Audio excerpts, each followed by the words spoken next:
Hello and welcome back to Jesse's Vintage Garage. So we're moving on to working on this motor some more because we got the rest of the parts to actually start here. And we're just been kind of tinkering with the studs now. We're going to finish talking about the studs a little bit because we kind of ended the last video on just the, like dusting the surface of the stud situation, the early one.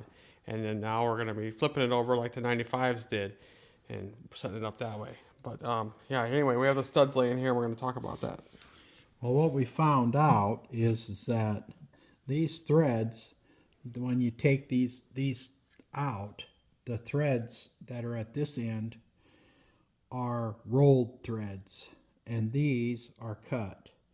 So what that boils down to, you think, well, that's okay, but no, it isn't, because what happens is when you go to try and put this in, it don't start. So we can't just flip these studs over. Yeah, a nut does not start. So this is behind the scenes, because now what we figured out is that's why the Harley manual says take these studs out and discard and buy new studs. Yeah, that's a lot of people do instead of trying to flip them over. And these studs are the newest stud Harley with a C at the end of it. These I would imagine may have an A behind it or no letter. These were made by Colony. Here's the package. These are Colony. So they're 9424-8, and it says right there 16837-85C. C. So equal or surpass original equipment. Fits all Evolutions 85 to 99. So what we find out is that the latest ones, what they did is, look at this. Now the nut fits right on here. And it actually fits on here too. So it's really, so it's not a matter. And then now this will thread into it. Yeah, now because this is going to thread in this way, this will fit right down in there, but we have to Loctite it in, is what the book says. But this is going to go right on. Now it'll just thread right in. So we won't have to worry about bottoming out on the ledge when you torque down a base gasket or head gasket. Yeah, and we'll go over install them here in a little bit, but we got to get the rest of these out. So what we're going to probably do is they're really easy to come out. They're not going to reuse them, so you can destroy them taking them out if you want to with the vice grips or whatever, but do not do that putting them on.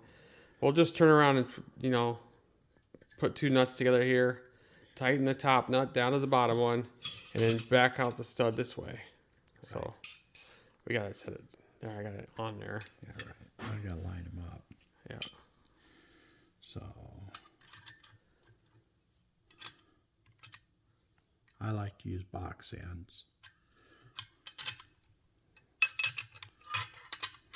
So that's how we're going to take them apart here. Oops. And then we'll do the rest of them there.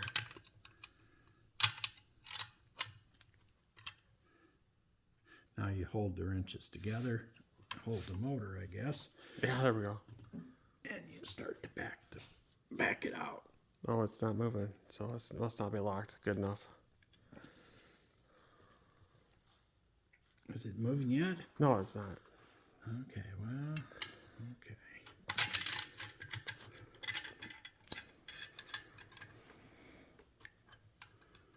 Well, maybe that's why they... Yeah, that's a good way to stretch them if you taking them in and out too. That's the other thing.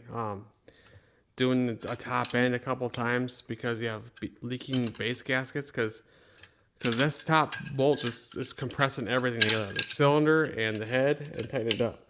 And the threads stretch on these. You don't want to reuse them, so we got to replace them every time. I know it might be costly, but that's the best practice. Well, we might have to heat the case. Yeah, it's getting kind of stubborn, but they should just come out. The other one came right out. Yeah, okay. Yeah, we'll work on this part here. It's real simple. It's easy for everybody to do, but we're going to just knock it out quick here.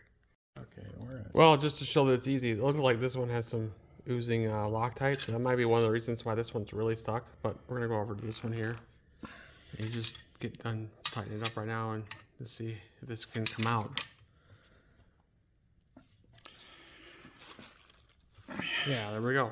That's how easy it should be. This one must just be stuck because of like I was saying, it's like some excess Loctite right there. Well, we'll heat that up and get it out. Yeah. But we're going to work on the rest of these real quick and we'll come right back. There we are. We got that one out. Now it's probably held in with like red Loctite. Now the standard Harley's new studs have Loctite already like on them. Now the Colony ones don't, of course. So we'll probably put blue on. I'm thinking maybe, well, red, the deal with red is you're not supposed to use red on aluminum, but these are cylinder head studs. They're holding the cylinder down. They're holding the head down to the cylinder and all that. I mean, they got to be held into place good. The problem with using red with aluminum is it's so tight that it can actually rip threads out when you take it apart. Now, that's what the benefit of using heat does.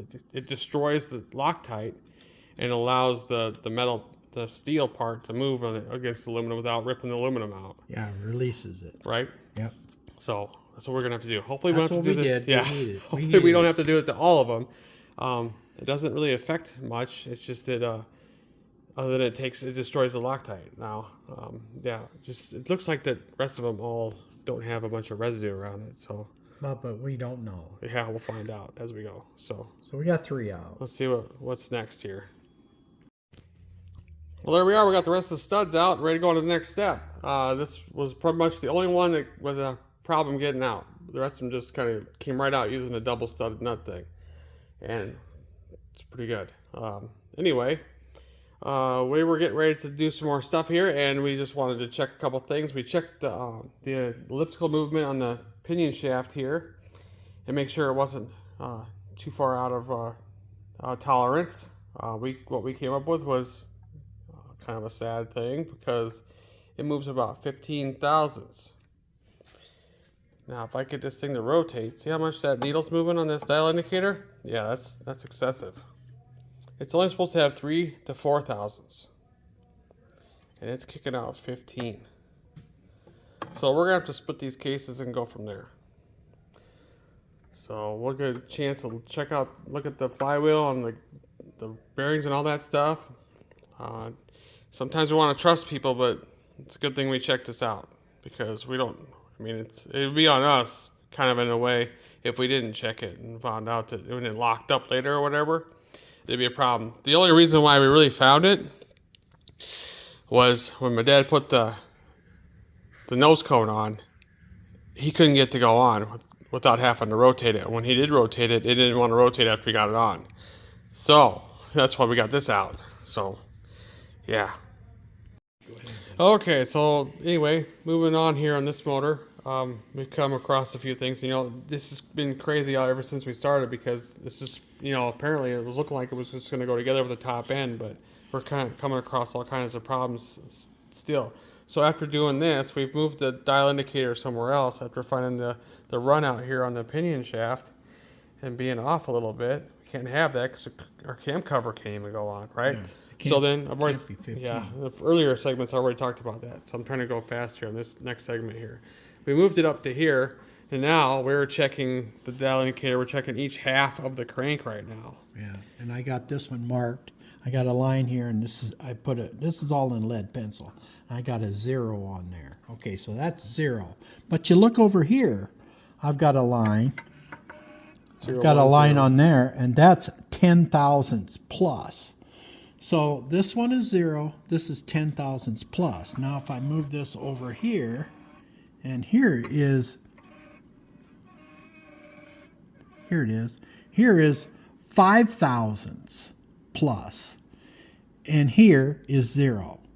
So what it amounts to is the crankshaft halves are like this. They're not perfectly in line like this.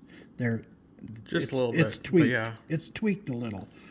One is 5 thousandths more than the other. They should be 0, but or maybe 1 thousandths or half a thousandths, but no, we got 5 on one side and 10 on the other. And that's equated into the 15 out here. Yeah, so we're going to take this apart and actually see how crazy this really is. Crank's got to come out. We're going to have it dealt with. So we'll probably do a little bit more in this video, and then the next video will show us maybe we'll be able to see us taking it apart. But as of right now, we know somebody was in here because we did see some markings on these flywheel halves Yeah. with yellow. But Look they at don't that. do that from the factory. It says So- 0.0000. Well, it's not 0000. And but I started taking some. I thought something was kind of odd because this is supposed to be a stud, and it's a bolt. Okay, which is odd. Why is there a bolt there? That's the case alignment stud, Yeah, actually. but so. look at this. When I loosen this up, Yeah. it's not a case alignment bolt. No, What it is it's just a case bolt. because remember, Or something, it's a bolt. We worked in the 56. We pointed out very clearly that the case alignments. This is a case alignment, this is a case alignment, and this is a case alignment. And that keeps your crankcases in perfect sync. Well, perfect everywhere. And we're hoping this isn't. Hopefully, nothing weird happened from here on out. I can just say that right now. So I mean, if this isn't lined up, then I guess the next thing would be that maybe this deck height won't be the right smooth across here. You know, I've seen that before in rebuilds. It's And they got to plane this and stuff. It's off a little. And is it because of this? Possibly. Right. Where's the other case bolt? Or are these even case bolts or studs? Right. I don't know. So- We're going to find that out when we take it apart. Yeah, so that's coming up. Taking it apart. We're going to take all this stuff off here. We're going to pull this pinion off. And we actually haven't even messed with that yet, so hopefully that ain't ridiculous. But when it does come off, it's going to go bang because it's on a taper. And it's just, later they changed it. And we can go into detail, but they changed the nut. And they changed how this hooks onto this. Yeah, also. 93, I think. Or 92. So, we're something gonna like that. we're gonna work on trying to do our best at showing everything here on this. So that's where we're at right now. All right, so we're gonna get this off of here. But you know, if we would have left this alone, it'd probably be a vibrating beast. You know what I mean? Because it'd been off a little bit. The more true this is, the more or less vibration you have overall in the engine. Smoother running. Yeah, smoother running. Yes. So and then once we get this off, we'll probably dig out the truant stand or something maybe and see what we look like with this thing. We don't really get that out much, but we'll see how this looks like and see how far off it really is. Then the guy that wants this rebuilt, he's gonna have to make a decision if he wants to mess with this or buy a different flywheel, depending on what it's gonna take to make this right. Because we can't leave it like this. Yeah. I We can't. don't know what we're going to find once we pull this apart. So. Right. Okay, so we got Right the where stuff it's off, 10,000. and we're just checking one more thing across from each other on this with a special gauge. I'm not really sure what to call that offhand, but anyway. It's a machinist tool. See that? They should be touching each other now with no movement. Yeah, that's not good. So anyways, that confirms that they're turned. yeah, right. This one's down. Because that one's plus 10, so this one's 10 down. That's what made me want to check that. Okay, so what we're going to do next is we're going to pull the pinion, pull these gears off. We're going to take all the case bolts off and we're going to separate it. And we're going to press the crank out. So we'll do all that in the next video. Yeah, so, well, anyway, we hope you enjoyed everything, and especially this video. Learned a lot of things here. Hopefully I was able to teach some people some stuff, what to look for. But, yeah, never just assume that things ready to go together without double checking things. We're getting better at learning that. So, anyway, like I said, I hope you enjoyed everything, and we'll see you again in the next video when we take this all apart.